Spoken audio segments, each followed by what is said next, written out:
ರಾಮ ಹರೇ ರಾಮ ರಾಮ ರಾಮ ಹರೇ ಹರೇ.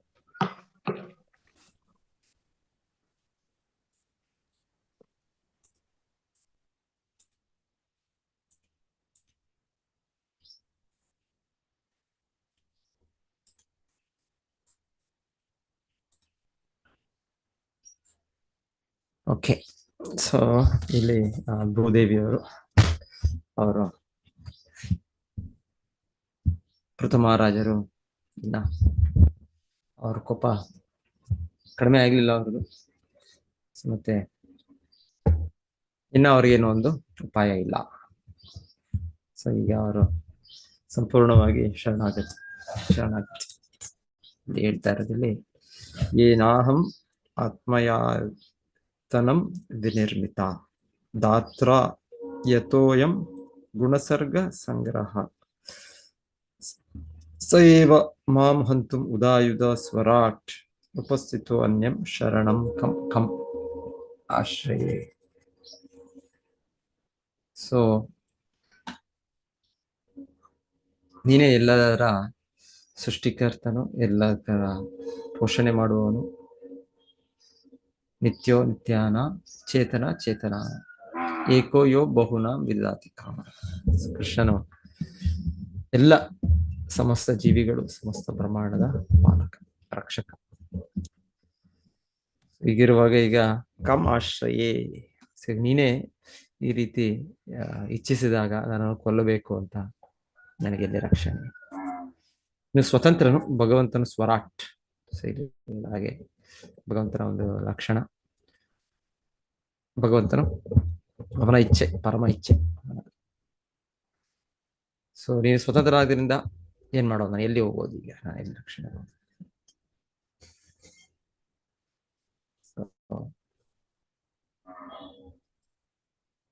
So ಈಗ ಸಂಪೂರ್ಣ ಅವರು ಶರಣಾಗತಿ ಭಾವ, ಶರಣಾಗತಿ. ಶ್ರೀ ಚೈತನ್ಯ ಮಹಾಪ್ರಭುಗಳು ಹೇಳ್ತಾರೆ, ಶರಣಾಗತಿ ಭಗವದ್ಗೀತೆಯಲ್ಲಿ ಕೃಷ್ಣ ಒಂದು ರೀತಿಯಲ್ಲಿ ಡಿಮ್ಯಾಂಡ್ ಮಾಡ್ತಾರೆ. ಕೃಷ್ಣ ಸರ್ವಧರ್ಮಾನ್ ಪರಿತ್ಯಜ್ಯ ಮಾಮೇಕಂ ಶರಣಂ ವ್ರಜ ಅಹಂ ತ್ವಾಂ ಸರ್ವ ಪಾಪೇಭ್ಯೋ ಮೋಕ್ಷಯಿಷ್ಯಾಮಿ ಮಾ ಶುಚಃ. ಭಗವದ್ಗೀತೆಯಲ್ಲಿ ಕೃಷ್ಣ ಇದನ್ನು ಶರಣಾಗತಿಯನ್ನು ಕೇಳೋದು. ಯಾಕಂದ್ರೆ ಭಗವಂತನು ಪರಮ ಪುರುಷ, ಸೊ ಅವ್ನು ಕೇಳುವ, ಅವನಿಗೆ ಅಧಿಕಾರ ಇದೆ, ಅಧಿಕಾರ. ಆದರೆ ಅದು ನಮ್ಮಲ್ಲಿ ನಾವು ಏನೋ ನಮ್ಮ ಕೊರತೆಯಿಂದ ನಾವು ಅದನ್ನ ಅಕ್ರಮವನ್ನು ತೆಗೆದುಕೊಳ್ಳೋದಿಲ್ಲ. ಸೊ ಹಾಗೆ ಭಗವಂತನು ಮತ್ತೆ ಕಲಿಯುಗದಲ್ಲಿ ಅವನ ಭಕ್ತರ ರೂಪದಲ್ಲಿ ಚೈತನ್ಯ ಮಹಾಪ್ರಭು. ಹೇಗೆ ನಾವು ಶರಣಾಗತಿಯನ್ನು ಮಾಡ್ಬೋದು, ಅಟ್ಲೀಸ್ಟ್ ನಾವು ಶರಣಾಗತಿ ಪ್ರಕ್ರಿಯೆಯನ್ನು ಸ್ಟಾರ್ಟ್ ಮಾಡ್ಬೋದು, ಶುರು ಮಾಡ್ಬೋದು. ಸೊ ಇದಿಲ್ಲ ಅಂದ್ರೆ ಫಸ್ಟ್ ಕೃಷ್ಣನ ಕಡೆಯಿಂದ ಕಂಡೀಷನ್, ಫಸ್ಟ್ ಸರೆಂಡರ್, ನಂತರ ನಾನು ರಕ್ಷಣೆ. ಸೊ ಇದು ನಮಗೆ ಕಷ್ಟ, ನಾವಿರೋ ಸದ್ಯ ಸ್ಥಿತಿಯಲ್ಲಿ ಕಷ್ಟ. ಸೊ ಅಟ್ಲೀಸ್ಟ್ ಚೈತನ್ಯ ಮಹಾಪ್ರಭು ಪ್ರಕ್ರಿಯೆ ಹೇಗೆ ಸ್ಟಾರ್ಟ್ ಮಾಡೋದು, ಬಿಗಿನ್ ಸರೆಂಡರ್. ಸೊ ಹಾಗಾಗಿ ಭಗವಂತನು ಒಂದು ಭಕ್ತರ ರೂಪದಲ್ಲಿ ಅವತರಿಸಿ ಅವ್ರು ತೋರಿಸೋ ಪ್ರಕ್ರಿಯೆ. ಸೊ ಚೈತನ್ಯ ಮಹಾಪ್ರಭು ಹೇಳ್ತಾರೆ ಷಡ್ವಿಧ ಶರಣಾಗತಿ. ಸೊ ಹೇಗೆ ಶರಣಾಗತಿ ಮಾಡೋದು ಅಂದ್ರೆ 6 ಬಗೆಯಲ್ಲಿ, 6 ವಿಧದಲ್ಲಿ ನಾವು ಮಾಡ್ತೀವಿ. 6 ವಿಧದಲ್ಲಿ ಅಂದ್ರೆ 6 ಸೂತ್ರಗಳು. ಆ ಸೂತ್ರಗಳನ್ನ ನಾವು ಅಳವಡಿಸಿದ್ರೆ ಆಗ ನಾವು ಶರಣಾಗತಿ ಭಾವದಲ್ಲಿ ಬೆಳೆಸ್ತಾ ಇದ್ದೇವೆ ಅಂತ. ಸೊ ಮೊದಲನೆಯದು ಆನುಕೂಲ್ಯಸ್ಯ ಸಂಕಲ್ಪ. ಅನುಕೂಲ್ಯ ಸಂಕಲ್ಪ ಅಂದ್ರೆ ಯಾವುದು ನಮಗೆ ಸಹಾಯ ಮಾಡುತ್ತೆ ಕೃಷ್ಣನನ್ನು ಸಮೀಪಿಸುವುದಕ್ಕೆ, ಅದನ್ನು ಸ್ವೀಕರಿಸಬೇಕು. ಮೊದಲಿಗೆ ಕಲಿಯುಗದಲ್ಲಿ ಸ್ವೀಕರಿಸುವುದಂದ್ರೆ ಭಗವಂತನ ನಾಮ ಜಪ. ಹರೇ ಕೃಷ್ಣ ಕೃಷ್ಣ ಕೃಷ್ಣ ಹರೇ ಹರೇ, ಹರೇ ರಾಮ ರಾಮ ರಾಮ ಹರೇ ಹರೇ. ಸೊ ಈ ಮಂತ್ರ, ಈ ಭಗವಂತನ ನಾಮ, ಹರಿನಾಮ ಮಹಾಮಂತ್ರ. ಸೊ ಇದರ ಉಚ್ಚಾರಣೆಯಿಂದ ನಾವು ಭಗವಂತನ ಹತ್ತಿರ ಆಗ್ತೇವೆ. ಸೊ ಇದನ್ನು ನಾವು ಸ್ವೀಕರಿಸುವಂತ. ಹಾಗೆ ಯಾವ್ದು ಪ್ರಕ್ರಿಯೆಗಳು ಭಕ್ತಿಯಲ್ಲಿ 9 ವಿಧದ ಶ್ರವಣಂ, ಕೀರ್ತನಂ, ವಿಷ್ಣು ಸ್ಮರಣಂ, ಪಾದ ಸೇವನಂ, ಅರ್ಚನಂ, ವಂದನಂ, ದಾಸ್ಯಂ, ಸಾಖ್ಯಂ, ಆತ್ಮನಿವೇದನಂ. ಸೊ 9 ಅಂಗಗಳಿದೆ ಭಕ್ತಿ ಮಾರ್ಗದಲ್ಲಿ. ಸೊ ಇದೆಲ್ಲವನ್ನು ನಾವು ಸ್ವೀಕರಿಸಬೇಕು. ಇದು ಶರಣಾಗತಿಗೆ ಅನುಕೂಲ ಮಾಡ್ತಾರೆ. ಅನುಕೂಲ್ಯಸ್ಯ ಸಂಕಲ್ಪ, ಪ್ರಾತಿಕೂಲ್ಯಸ್ಯ ವರ್ಜನಂ. ಪ್ರಾತಿಕೂಲ್ಯಸ್ಯ ವರ್ಜನಂ ಅಂದ್ರೆ ಯಾವುದು ಪ್ರತಿಕೂಲ, ಯಾವುದು ಅಡಚಣೆ ಆಗತ್ತೆ, ಅದನ್ನು ನಾವು ಬಿಡಬೇಕು. ವರ್ಜನಂ, ವರ್ಜನಂ ಅಂದ್ರೆ ಬಿಡೋದು. ಹಾಗೆ ನಮಗೆ ಈ ಸ್ವೀಕರಿಸೋದ್ರ ಜೊತೆಗೆ ಒಂದೊಂದು ತಿರಸ್ಕರಿಸುತ್ತೆ. ತಿರಸ್ಕರಿಸೋದು ಅಂದ್ರೆ ಮುಖ್ಯವಾಗಿ 4 ಪಾಪದ ಕಾರ್ಯಗಳು. ಅದು ಯಾಕೆ ತಿರಸ್ಕರಿಸಿದ್ರೆ ಅದು ನಮಗೆ ಕೃಷ್ಣ ಸಮೀಪವಾಗಿ ಅದು ತೆಗೆದುಕೊಂಡು ಹೋಗೋದಿಲ್ಲ, ಅದು ನಮಗೆ ಕೃಷ್ಣ ಬಹಿರ್ಮುಖ ಮಾಡುತ್ತೆ. ಅದಕ್ಕೆ ನಾವು ಅದನ್ನ 4 ಚಟುವಟಿಕೆಗಳು: ಮಾಂಸಾಹಾರ, ಅನೈತಿಕ ಸ್ತ್ರೀ ಸಂಬಂಧ, ಜೂಜು, ಮದ್ಯಪಾನ, ಮಾದಕ ವಸ್ತು ಸೇವನೆ. ಸೊ ಇದನ್ನು ತ್ಯಜಿಸಬೇಕು. ಅದ್ರ ಜೊತೆಗೆ ಎಷ್ಟೋ ಬಹಳ ಇನ್ನ ಈ ಭಕ್ತಿಗೆ ನಮಗೆ ಅಡೆತಡೆ ಬರೋದು ಎಷ್ಟೊಂದು: ಅತ್ಯಾಹಾರ, ಪ್ರಯಾಸ, ಪ್ರಜಲ್ಪ, ನಿಯಮಾಗ್ರಹ, ಜನಸಂಘರ್ಷ. ಸೊ ಒಂದು ರೀತಿಯಲ್ಲಿ ರೂಪಗೋಸ್ವಾಮಿ ಹೇಳ್ತಾರೆ, ಇದು ಕೂಡ ನಮಗೆ ಭಕ್ತಿಯಲ್ಲಿ ಅಡೆತಡೆ. ಇಲ್ಲ ಭಗವಂತ ನಾಮದ ಜಪದಲ್ಲಿ ಎಷ್ಟೋ ಅಪರಾಧಗಳು, ನಾಮ ಅಪರಾಧಗಳು, ಅದು ಕೂಡ ಅಡೆತಡೆ. ಸೊ ಅದೇ ರೀತಿಯಲ್ಲಿ ಭಗವಂತನ ಸೇವೆ, ಭಗವಂತನ ವಿಗ್ರಹ ಆರಾಧನೆ, ಅವನ ಸೇವೆ ಮಾಡೋದರಲ್ಲೂ ಎಷ್ಟೋ ಕೂಡ ಅಡೆತಡೆಗಳು, ಎಷ್ಟೋ ಅಪರಾಧಗಳು, ಸೇವಾ ಅಪರಾಧ. ಸೊ ಅದನ್ನೆಲ್ಲ ಕೂಡ ಪ್ರಾತಿಕೂಲ್ಯಸ್ಯ ವರ್ಜನ, ಅದನ್ನು ಕೂಡ ನಾವು ತ್ಯಜಿಸಬೇಕು. ಆನುಕೂಲ್ಯಸ್ಯ ಸಂಕಲ್ಪ, ಪ್ರಾತಿಕೂಲ್ಯಸ್ಯ ವರ್ಜನಂ, ರಕ್ಷಿಷ್ಯತಿ ಇತಿ ವಿಶ್ವಾಸೋ. ಸೊ ಮತ್ತೆ 3ನೇ ಇದು ನಾವು ಬೆಳೆಸ್ಕೋಬೇಕಾಗೋದು ಹೇಳ್ತಾರೆ, ಕೃಷ್ಣ ಖಂಡಿತವಾಗಿ ರಕ್ಷಣೆ ಕೊಡ್ತಾನೆ. ರಕ್ಷಿಷ್ಯತಿ ಇದು ವಿಶ್ವಾಸ, ವಿಶ್ವಾಸ ಪಾಲನ, ವಿಶ್ವಾಸ, ಇದು ದೃಢ ಸಂಕಲ್ಪ, ದೃಢ ಇದು ಮನಸ್ಸು. ಖಂಡಿತವಾಗಿ ಕೃಷ್ಣನಿಗೆ ರಕ್ಷಣೆ ಕೊಡ್ತಾನೆ. ರಕ್ಷಿಷ್ಯತಿ ಇತಿ ವಿಶ್ವಾಸ, ಗೋಪ್ತೃತ್ವೇ ವರ್ಣಂ ತಥ. ಹಾಗೆ ಕೃಷ್ಣನನ್ನು ಸಲಹುತ್ತಾನೆ. ಒಂದು ರಕ್ಷಣೆ, ಇನ್ನೊಂದು ನಮ್ಮ ಪಾಲನೆ, ನಮ್ಮ ಜೀವನದ ಮುಂದುವರಿಕೆ ಆಗ್ಲಿಕ್ಕೆ ನಮಗೆ ಏನ್ ನಮ್ಗೆ ಅಗತ್ಯ, ದಿನನಿತ್ಯದ ಅಗತ್ಯಗಳು ಇನ್ನೊಂದು. ಸೊ ಅದನ್ನು ಭಗವಂತ ಮತ್ತೆ ಆತ್ಮನಿಕ್ಷೇಪ, ಕಾರ್ಪಣ್ಯ. ಸೊ ಈ ಜೊತೆಗೆ ನಾವು ಯಾವಾಗ್ಲೂ ಭಗವಂತರ ಕೃಪೆಯನ್ನು ಯಾಚಿಸ್ತಾ ನಮ್ರ ಭಾವದಲ್ಲಿ ಇರಬೇಕು. ಮತ್ತೆ ಇನ್ನೊಂದು, ಭಗವಂತನ ಇದು ಬಿಟ್ಟು ಸ್ವತಂತ್ರವಾಗಿ ಏನು ನಾವು ಇಚ್ಛಿಸಕೂಡದು. ಏನು ಬಯಕೆಗಳು ಭಗವಂತನ ಇಚ್ಛೆ ಭಗವದ್ಗೀತೆಯಲ್ಲಿದೆ, ಭಗವಂತನ ಇಚ್ಛೆಗಳು ನಮಗೆ ತಿಳಿಯುತ್ತೆ. ಸೊ ಇದನ್ನು ನಾವು ಪಾಲನೆ ಮಾಡಿದಷ್ಟು ನಮಗೆ ಮತ್ತೆ ಎಷ್ಟು ಪಾಲನೆ ಮಾಡಿದ ಎಷ್ಟೋ ಇದೆ, ಎಷ್ಟೋ ಆದೇಶಗಳಿದೆ, ಅದೆಲ್ಲೋ ಭಗವಂತನ ಇಚ್ಛೆ. ಸೊ ನಾವು ಆಶ್ರಯಿಸ್ಬೇಕು ಕೃಷ್ಣನ ಇಚ್ಛೆ. ಸೊ ಅದೇ ರೀತಿಯಲ್ಲಿ ನಮ್ಮ ಸುತ್ತಮುತ್ತ ಎಲ್ಲರೂ ಆಶ್ರಯಿಸ್ಬೇಕು, ಎಲ್ಲ ಸಮಸ್ತ ಜೀವಿಗಳು ಆಶ್ರಯಿಸ್ಬೇಕು, ಇದು ಕೃಷ್ಣನ ಇಚ್ಛೆ. ಸೊ ಕೃಷ್ಣ ಸಂದೇಶವನ್ನು ನಾವು ಇನ್ನೊಬ್ಬರು ಹೇಳ್ಬೇಕು, ಅದು ಕೃಷ್ಣ ಇಚ್ಛೆ. ಸೊ ಮನ್ಮನ ಭವ ಮದ್ಭಕ್ತೋ ಮಧ್ಯಾಜಿ ಮಾಂ ನಮಸ್ಕರು, ಈ ಆದೇಶಗಳೆಲ್ಲ ಇದೆ. ಸೊ ಇದನ್ನೆಲ್ಲ ನಾವು ಪಾಲನೆ ಮಾಡೋ ಇದು ಕೃಷ್ಣ ಇಚ್ಛೆ. ಸೊ ನಾವು ಅದನ್ನ, ಸೊ ಅದು ಕೂಡ ಪ್ರತ್ಯೇಕವಾಗಿ ಮತ್ತೆ ಅದನ್ನು ಕೂಡ ಹೇಳ್ತಾರೆ. ಇನ್ನೇನು ನಾವು, ಯಾಕಂದ್ರೆ ಭಗವಂತನ ಅಂಶ ಆದ್ರಿಂದ ನಮಗೂ ಕೂಡ ಸ್ವತಂತ್ರ ಇದೆ. ಅಲ್ಪ ಸ್ವತಂತ್ರ, ಸಂಪೂರ್ಣ ಸ್ವತಂತ್ರ ಇಲ್ಲ. ಭಗವಂತನ ಅಲ್ಪ ಸ್ವತಂತ್ರ ಕೊಟ್ಟಿದ್ದಾನೆ ನಮಗೆ. ಅದೇ ಅದನ್ನು ನಾವು ಅವನಿಗೆ ಶರಣಾಗತಿ ಮೂಲಕ ಅವನಿಗೆ ಇದೆ. ನಾವು ಬೇಕಿದ್ರೆ ಬೇರೆ ರೀತಿಯಲ್ಲಿ ಇದು ಮಾಡ್ಬೋದು, ಆದ್ರೂ ಕೂಡ ನಾವು ಮಾಡಬಾರ್ದು. ಹಾಗೆ ಅದು ಆ ಸ್ವತಂತ್ರ ಇಚ್ಛೆಯನ್ನು ಭಗವಂತನಿಗೆ ಇದೆ. ಆ ಶರಣಾಗತಿಯನ್ನು ಭೂದೇವಿಯವರು ವ್ಯಕ್ತಪಡಿಸ್ತಾ ಇದ್ದಾರೆ. ಸೊ ನೀನೇ ಎಲ್ಲರ ರಕ್ಷಕ, ನೀನೇ ಎಲ್ಲರ ಪಾಲಕ, ನೀನೇ ನನ್ನನ್ನು ಸಂಹರಿಸಿದಾಗ ನಾನು ಎಲ್ಲೋ ಹೋಗ್ಲಿ, ಇಲ್ಲಿ ನನ್ನ ಸ್ಥಿತಿ ಏನಿಲ್ಲ. ಸೊ ಪ್ರಭುಪಾದರು ಈ ಭಕ್ತಿ ವಿನೋದ್ ಠಾಕೂರ್ ಆಚಾರ್ಯರ ಇದು ಕೂಡ ಇಲ್ಲಿ ಕನ್ನಡ ಅನುವಾದ ಇದೆ, ನಾನು ಓದ್ತೀನಿ ಒಂದ್ಸಲ.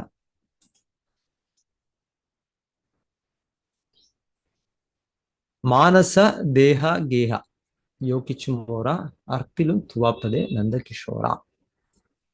ಮಾನಸ ದೇಹ ಗೇಹ ಯೋಕಿಚುಮೋರ, ಇದು ಭಕ್ತಿ ವಿನೋದ್ ಠಾಕೂರರು ಹಾಡಿದ ಹಾಡು. ಅವರು ಪೂರ್ಣ ಶರಣಾಗತಿಯ ಪ್ರಕ್ರಿಯೆಯನ್ನು ಕಲಿಸುತ್ತಿದ್ದಾರೆ. ಮಾನಸ ದೇಹ ಗೇರೋ ಯೋಕಿಚುಮೋರ, ಮೊದಲನೆಯದಾಗಿ ಅವರು ಮನಸ್ಸನ್ನು ಶರಣಾಗುತ್ತಿದ್ದಾರೆ, ಮನಸ್ಸನ್ನು ಭಗವಂತನಲ್ಲಿ ಶರಣಾಗಿಸುತ್ತಿದ್ದಾರೆ. ಏಕೆಂದರೆ ಮನಸ್ಸು ಎಲ್ಲ ರೀತಿಯ ಊಹಾಪೋಹಗಳಿಗೆ ಮೂಲವಾಗಿದೆ. ಭಕ್ತಿ ಸೇವೆಯನ್ನು ಸಲ್ಲಿಸುವುದು ಎಂದರೆ ಮೊದಲು ಮನಸ್ಸನ್ನು ನಿಯಂತ್ರಿಸುವುದು. ಮನೋವೇಗ, ಇಂದ್ರಿಯ ವೇಗ, ಮನಸ್ಸು ವೇಗ ಇದೆ, ಇದನ್ನು ನಿಯಂತ್ರಿಸುವುದು.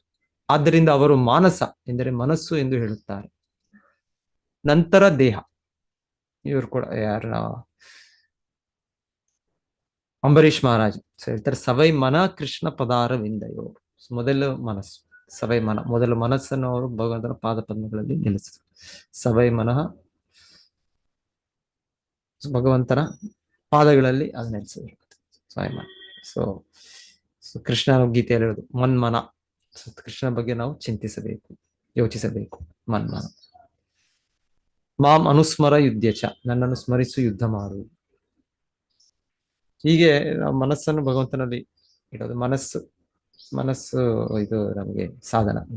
ಮನಸ್ಸು ನಾವು ನಿಯಂತ್ರಿಸಿದ್ರೆ ಮನಸ್ಸೇ ನಮ್ಮನ್ನು ಉದ್ಧರಿಸುತ್ತೆ. ಮನಸ್ಸನ್ನು ನಾವು ನಿಯಂತ್ರಿಸಿದ್ರೆ ಅದೇ ನಮ್ಮ ಪರಮಶಕ್ತಿ ಮನಸ್ಸು. ಸೊ ಕಲಿಯುಗದಲ್ಲಿ ಇದು ಮನಸ್ಸನ್ನ ಅಲ್ಲಿಂದ ಇಲ್ಲಿಂದ ಎಲ್ಲ ತೆಗಿಲಿಕ್ಕೆ ಈ ಶಬ್ದ ತರಂಗ, ಹರೇ ಕೃಷ್ಣ ಕೃಷ್ಣ ಕೃಷ್ಣ ಹರೇ ಹರೇ, ಹರೇ ರಾಮ ರಾಮ ರಾಮ. ಇಲ್ಲ ಶ್ರವಣ, ಭಗವಂತನ ನಾಮ ರೂಪ ಗುಣಗಳು, ಇದರಿಂದ ಮನಸ್ಸನ್ನು ನಾವು ಅವನ ಮೇಲೆ ತರಬಹುದು. ಸೊ ಶರೀರ, ದೇಹ ಅಂದ್ರೆ ಇಂದ್ರಿಯಗಳು. ನೆಕ್ಸ್ಟ್ ಮನಸ್ಸಿನ ನಂತರ ದೇಹ. ಮನಸ್ಸು ಇಂದ್ರಿಯಗಳ ಮೇಲಿದೆ. ಯೋ ಬುದ್ಧೇ ಪರತಸ್ತು, ಭಗವದ್ಗೀತೆಯಲ್ಲಿ ಕೃಷ್ಣ ಇಂದ್ರಿಯಾಣಿ ಪರಾಣ್ಯಾಹು ಇಂದ್ರಿಯೇಭ್ಯ ಪರಂ ಮನಃ ಮನಸ್ಸಸ್ತು ಪರಾ ಬುದ್ಧಿ ಯೋ ಬುದ್ಧೇ ಪರತಸ್ತು ಸಹ.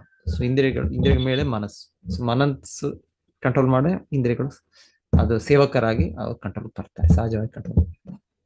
ಸೊ ದೇಹ ಎಂದರೆ ಈ ದೇಹ, ಇಂದ್ರಿಯಗಳು ಈ ಶರೀರ. ಸೊ ದೇಹ ಅಂದ್ರೆ ಇಂದ್ರಿಯಗಳು ಎರಡು ಒಂದೇ ಅರ್ಥ ಆಲ್ಮೋಸ್ಟ್. ದೇಹ ಅಂದ್ರೆ ಶರೀರ ಅಂದ್ರೆ ಇಂದ್ರಿಯಗಳಿಂದ ಕೂಡಿದೆ. ದೇಹವು ಎಂದರೆ ಇಂದ್ರಿಯಗಳು. ಆದ್ದರಿಂದ ನಾವು ಮನಸ್ಸನ್ನು ಕೃಷ್ಣನ ಪಾದ ಕಮಲಗಳಿಗೆ ಒಪ್ಪಿಸಿದರೆ ಸ್ವಯಂಚಾಲಿತವಾಗಿ ಇಂದ್ರಿಯಗಳು ಸಹ ಶರಣಾಗುತ್ತವೆ. ನಂತರ ಸೊ ನಮ್ಮ ದೇಹ ಮನಸ್ಸು ಆದ್ಮೇಲೆ ನಂತರ ನಮ್ಮ ಆಸ್ತಿ, ನಮ್ಮ ಸ್ವತ್ತು. ಸೊ ನಮ್ಮದು ಅಂತ ಸ್ವಲ್ಪ ಇದೆ ಈ ಜಗತ್ತಿನಲ್ಲಿ, ನಾವು ಅಂತ ಅನ್ಕೊಳ್ತಾ ಇದ್ದೇವೆ ನಾವು, ಅಹಂ ಮಮೇತಿ.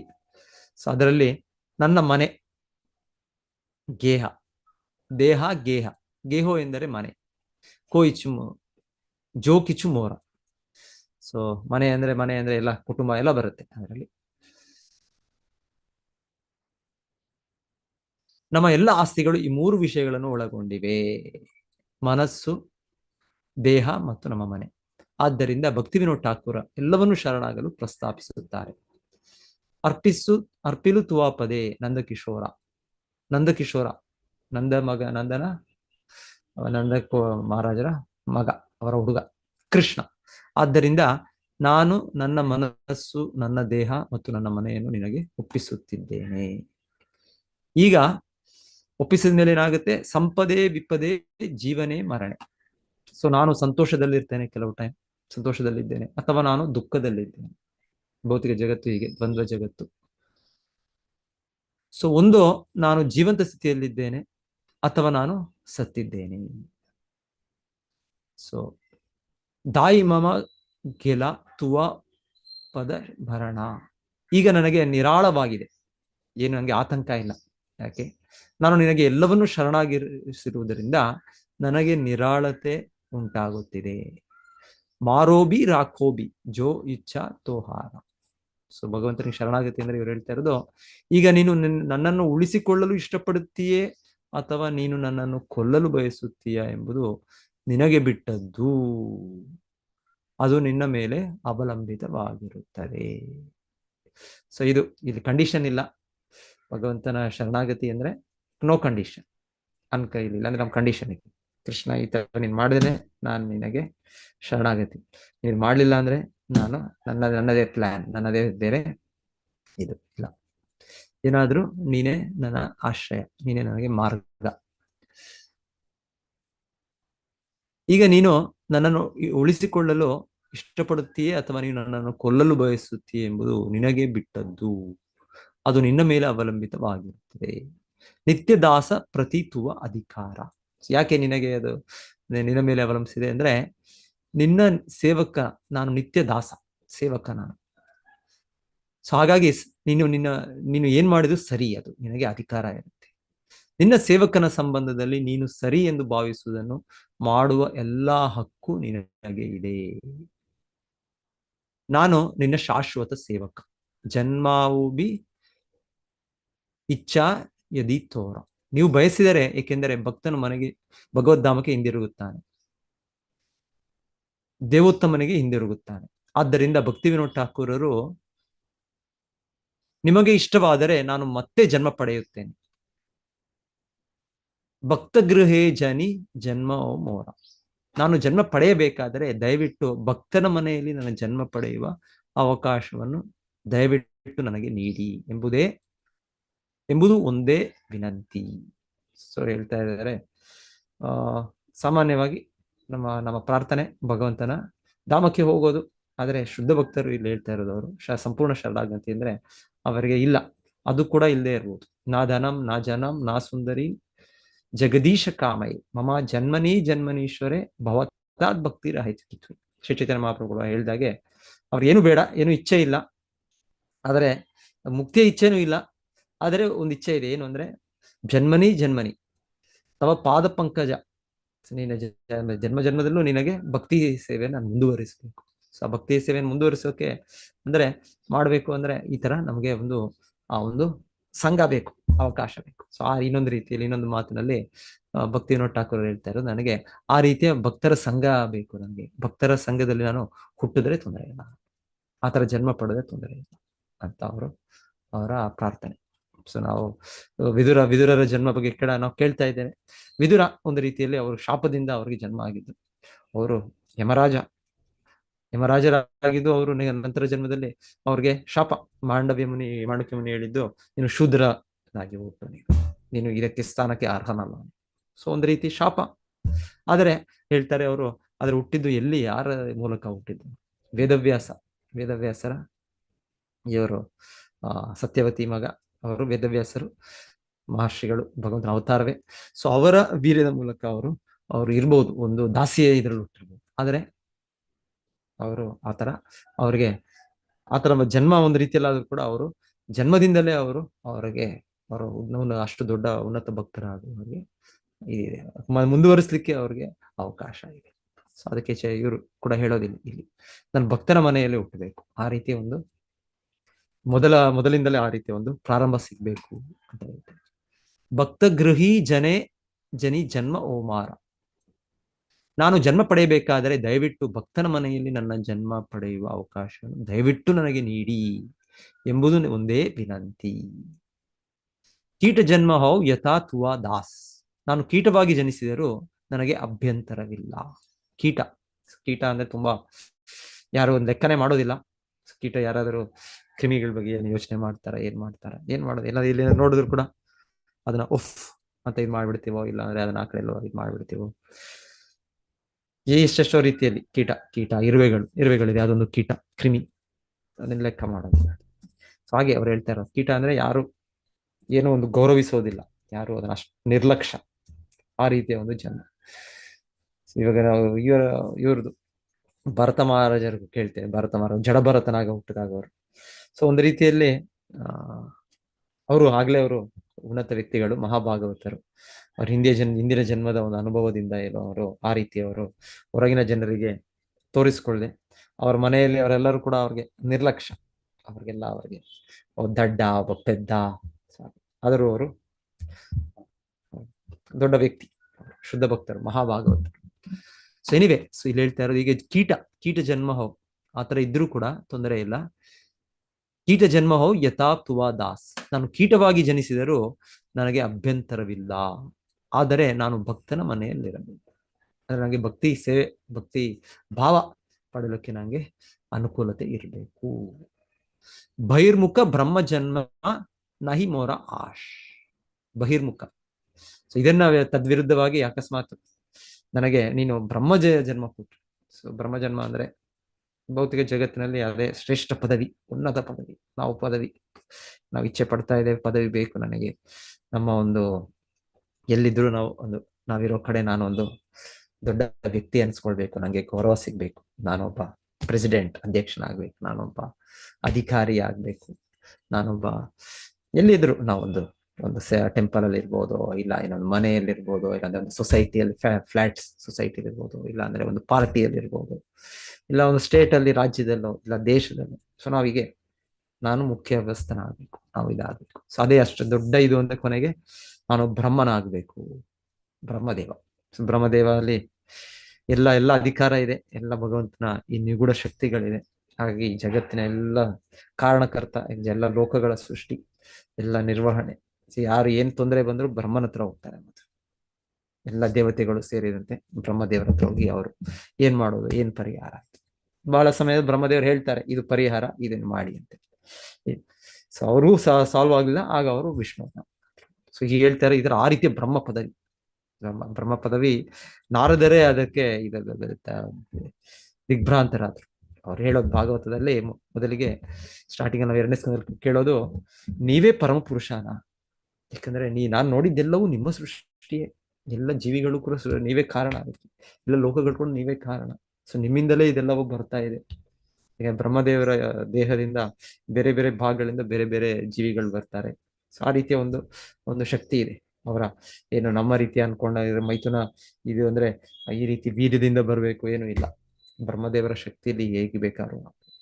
ಸೊ ಬ್ರಹ್ಮದೇವರು ಅವರೇ ಪರಮಪುರುಷನ ಅಂತ ಒಂದು ಸಮಯದಲ್ಲಿ ನಾರದರಿಗೆ ಸಂಶಯ ಆಗುತ್ತೆ. ಆದರೂ ನೋಡಿದ್ದು ಬ್ರಹ್ಮದೇವರು ಕೂಡ ಧ್ಯಾನದಲ್ಲಿದ್ದಾರೆ. ಅವರು ಯಾರ ಮೇಲೂ ಅವರು ಧ್ಯಾನದಲ್ಲಿ ಕೂತ್ಕೊಂಡವರು ಅವರ ಭಕ್ತಿ ಯಾರಿದು, ಅವರ ಮೇಲೆ ಇನ್ನೊಬ್ಬ ವ್ಯಕ್ತಿ ಅಂತ ಅವ್ರು ಗುರುತಿಸಿ. ಸೊ ಹೀಗೆ ಬ್ರಹ್ಮದ ಜನ್ಮ ಇಲ್ಲಿ ಹೇಳ್ತಾರೆ. ಬ್ರಹ್ಮನ ಜನ್ಮ ಹೀಗೆ ಅಷ್ಟು ದೊಡ್ಡ ಪದವಿ, ಎಲ್ಲ ಅಧಿಕಾರ, ಎಲ್ಲ ಭೋಗ ಐಶ್ವರ್ಯಗಳನ್ನು ಅವರು ಅನುಭವಿಸ್ಬೋದು, ಆತರ ಸ್ಥಾನ ಇದೆ ಅವ್ರಿಗೆ. ಸೊ ಆದ್ರೆ ಶುದ್ಧ ಭಕ್ತರು ಬ್ರಹ್ಮ ಆ ರೀತಿ ದುರುಪಯೋಗಿಸೋದಿಲ್ಲ ಅವರು ಇದನ್ನು ಸ್ಥಿತಿಯನ್ನು. ಆದ್ರೆ ಅಕಸ್ಮಾತ್ ಇವ್ರು ಹೇಳೋದು ಅಂತ ಬ್ರಹ್ಮ ಜನ್ಮ ಸಿಕ್ಕಿ ಒಮ್ಮೊಮ್ಮೆ ಬ್ರಹ್ಮದೇವರು ಕೂಡ ಅದನ್ನ ದುರುಪಯೋಗಿಸ. ನಮ್ಮ ಬ್ರಹ್ಮದೇವ ಮಾಡೋದಿಲ್ಲ, ಅವ್ರು ಶುದ್ಧ ಭಕ್ತರು, ಮಹಾಭಾಗವತರು. ಇಲ್ಲ ಅಂದ್ರೆ ಒಮ್ಮೊಮ್ಮೆ ಆ ಪದವಿ ಆದ್ರಿಂದ ಅವರು ಆ ಬ್ರಹ್ಮದೇವರು ನಾನು ಭಗವಂತನಾಗೆ ಸ್ವತಂತ್ರನು ಅಂತ ಅನ್ಕೊಳ್ಬಹುದು. ಅದಕ್ಕೆ ಅವ್ರು ಇಲ್ಲಿ ಹೇಳ್ತಾ ಇರೋದು ಬಹಿರ್ಮುಖ ಬ್ರಹ್ಮ ಜನ್ಮ. ಆ ರೀತಿಯ ಬ್ರಹ್ಮ ಜನ್ಮ, ಯಾಕಂದ್ರೆ ಬ್ರಹ್ಮದ ಜನ್ಮ ಪದವಿ ಆದ್ರಿಂದ ಬದಲಾಗ್ತಾ ಇರುತ್ತೆ, ರೊಟೇಷನ್. ನೆಕ್ಸ್ಟ್ ಬರೋ ಜನ್ಮ ಬ್ರಹ್ಮ ಹೇಗಿರ್ತಾರೋ ಗೊತ್ತಿಲ್ಲ, ನೆಕ್ಸ್ಟ್ ಜನ್ಮ ಇಲ್ಲಿ. ಆದ್ರೆ ನೆಕ್ಸ್ಟ್ ಜನ್ಮ ಕೂಡ ಸಾಮಾನ್ಯ ವ್ಯಕ್ತಿ ಅಲ್ಲ, ನಮ್ಮ ಇದರಲ್ಲಿ ಹನುಮಾನ್ ಮಧ್ವಾಚಾರ್ಯರು ಅವ್ರು ಬರೋದು ಅಂತ ಹೇಳ್ತಾರೆ, ಅದರ ಬಗ್ಗೆ ಇದೆ. ಇಲ್ಲ ಅಂದ್ರೆ ಸಾಮಾನ್ಯವಾಗಿ ಒಂದೊಂದ್ಸಲ ಬ್ರಹ್ಮದೇವರು ಯಾರು ತುಂಬಾ ಪುಣ್ಯ ಪಡೆದ ಜೀವಿ ಇದ್ದಾರೆ ಅವರಿಗೆ ಲಭಿಸುವುದು, ಅವರು ಭಕ್ತರ ಆಗದೆ ಇರ್ಬೋದು. ಆಗಿರುವ ಆತರ ಅಭಕ್ತರ ಜನ್ಮ ಸಿಕ್ಕಿದ್ರೆ, ಅಭಕ್ತ ಸ್ಥಿತಿಯ ಜನ್ಮ ಸಿಕ್ಕಿದ್ರೆ ಇವ್ರು ಹೇಳ್ತಾರೆ ನನಗೆ ಅದು ಬೇಡ. ಆ ಬಹಿರ್ಮುಖ ಬ್ರಹ್ಮ ಜನ್ಮ ನಾಯಿ ಅವರ ಆಶಾ, ನನಗೆ ಭಕ್ತರಲ್ಲದ ಜೀವನ ಇಷ್ಟವಿಲ್ಲ, ನಾನು ಭಗವಾನ್ ಬ್ರಹ್ಮನಾಗಿ ಜನಿಸಿದರೂ ಸಹ ನಾನು ಭಕ್ತರೊಂದಿಗೆ ಇರಲು ಬಯಸುತ್ತೇನೆ. ಸೊ ಒಂದು ರೀತಿ ಇದಕ್ಕೆ ತದ್ವಿರುದ್ಧವಾಗಿ ಹೇಳ್ಬೇಕು ಅಂದ್ರೆ ಒಂದು ರೀತಿ ಹಿರಣ್ಯಾಕ್ಷ ಹಿರಣ್ಯಕಶಿಪು ಜಯ ವಿಜಯ. ಸೊ ಅವರು ಕೂಡ ಶಾಪ ಆದಾಗ ಅವರಿಗೆ 2 ಆಪ್ಷನ್ ಇತ್ತು ಅಂತ ಹೇಳ್ತಾರೆ. ಅವ್ರಿಗೆ 7 ಜನ್ಮಗಳ ಅವರು ಭಕ್ತರಾಗಿ ಹುಟ್ಟಿದ್ರೆ ಅವ್ರು 7 ಜನ್ಮಗಳ ನಂತರ ಅವರು ಭಗವಂತನ ಅಷ್ಟು ಆತ್ಮೀಯ ಸಂಗಡಿಗರಾಗಿ ವಾಪಸ್ ಬರ್ತಾರೆ. ಇಲ್ಲ ಅಂದ್ರೆ ಅವ್ರು ಭಗವಂತನ ವಿರೋಧವಾಗಿದ್ರೆ 3 ಜನ್ಮಗಳನ್ನೇ ಬರ್ತಾರೆ. ಸೊ ಅವರು ಇದೊಂದು ಅವ್ರು ಅದನ್ನ ಸೆಲೆಕ್ಟ್ ಮಾಡ್ತಾರೆ, ನಾನು 3 ಜನ್ಮಗಳೇ ಸಹ.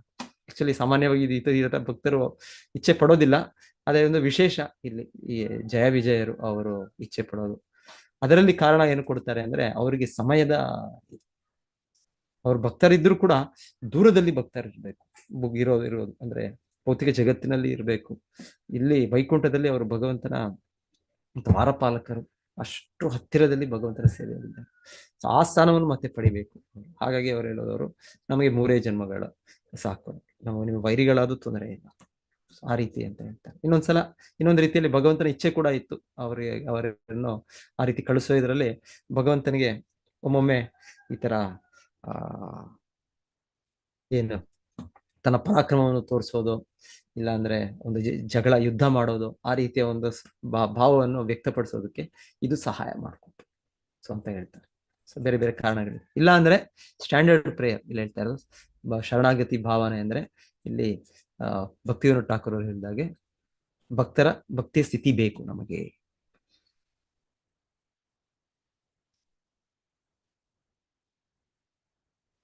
ನನಗೆ ಭಕ್ತರಲ್ಲದ ಜೀವನ ಇಷ್ಟವಿಲ್ಲ, ನಾನು ಭಗವಾನ್ ಬ್ರಹ್ಮನಾಗಿ ಜನಿಸಿದರೂ ಸಹ ನಾನು ಭಕ್ತರೊಂದಿಗೆ ಇರಲು ಬಯಸುತ್ತೇನೆ.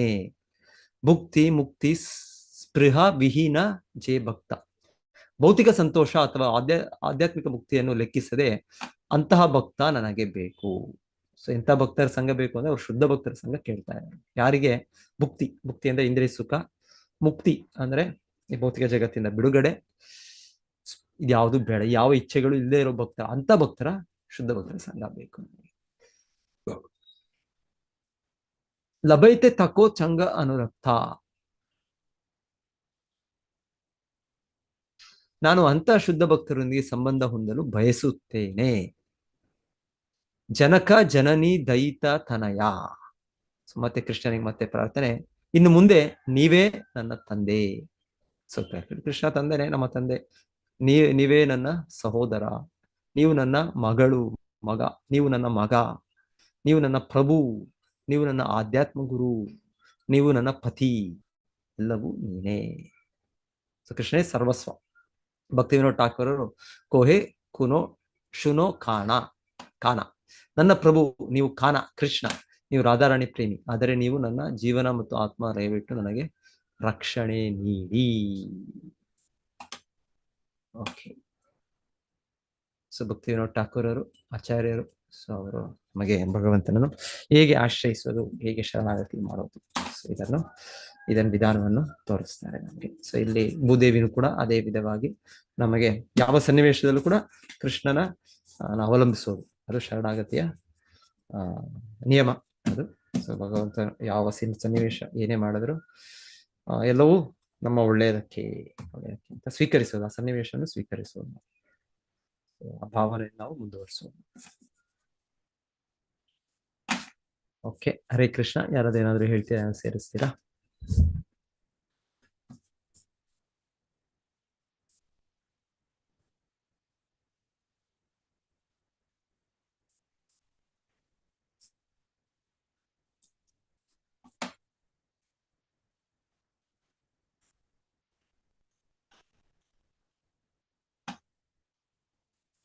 ಓಕೆ. ವಾಂಛಾ ಕಲ್ಪತರು ಬೆಶ್ಚ ಕೃಪಾ ಸಿಂಧು